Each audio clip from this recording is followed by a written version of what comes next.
பிரியமான கர்த்தருடைய பிள்ளைகளை இப்பொழுதும் இவாஞ்சலின் இந்த ப்ரோக்ராமின் மூலமாக உங்களை சந்திப்பதில் நான் பெருமகிழ்ச்சி அடைகிறேன். இப்பொழுதும் கூட நம் தெய்வ சித்தத்தை குறித்து பகுதி 2வது காரியமாக நாம் பகுத்து தியானிக்கலாம். அதாவது நம்முடைய நமக்கான தெய்வ சித்தத்தை அறிவது எப்படி என்று சொல்லும்போது, முதலாவதாக சங்கீதம் 37:5 கூறப்பட்டுள்ளது போல, நாம் கர்த்தருக்கு நம்மை ஒப்புவித்து நாம் நம்மை அர்ப்பணிக்க வேண்டும். மட்டுமல்ல, நன்றாக ஜெபிக்க வேண்டும்.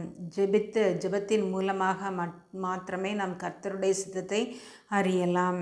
மட்டுமல்ல, ஆலோசிக்க வேண்டும். தகப்பனுடைய கற்பனைக்கும் தாயினுடைய போதகத்துக்கும் கீழ்ப்படிந்து நடக்க நாம் நம்மை அர்ப்பணிக்க வேண்டும்.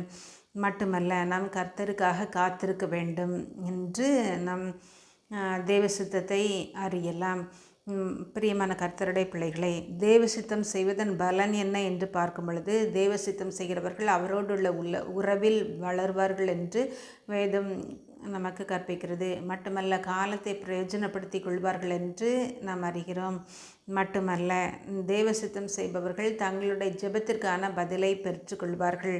மட்டுமல்ல, தேவ சித்தம் செய்பவர்கள் கிறிஸ்துவிடம் விசேஷமான பலனை பெற்றுக்கொள்வார்கள் என்று வேதம் கூறுகிறது. பிரியமான கர்த்தருடைய பிள்ளைகளை, நாம் அனுதின வாழ்க்கையில் நாம் ஆண்டவரை தேடும் பொழுது, வேதத்தின் மூலமாகவும் ஜெபத்தின் மூலமாகவும் ஆண்டவரை தேடும் பொழுது நம் தேவ சித்தத்தை நாம் அறியலாம்.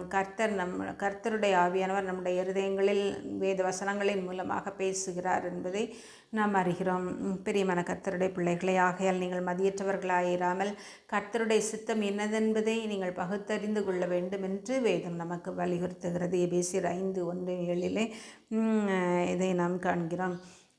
பிரியமான கர்த்தருடைய பிள்ளைகளை, எப்பொழுதும் நாம் ஜெபிப்போமா? அன்புள்ள பரமபிதாவாகிய கர்த்தாவே, நன்றியோடும் துதைக்கிறோம், ஸ்தோத்தரிக்கிறோம். தகப்பனை, மனுஷர்களாய் பிறந்த எங்களுக்கு கூட சுவாமி தேவ சுத்தத்தை அறிந்து கொள்கிற கிருபைகளை தர வேண்டும் என்று சொல்லி ஜெபிக்கிறோம். தேவ சுத்தத்தை அறிந்து அதிலேயே நாங்கள் உறுதியாய் நிலைத்திருக்க, கீழ்ப்படியே உமக்கு அர்ப்பணிக்க எங்களை அர்ப்பணிக்கிறோம். காலத்தை பிரயோஜனப்படுத்திக் கொள்ள எங்களுக்கு உதவி செய்திடலாம்.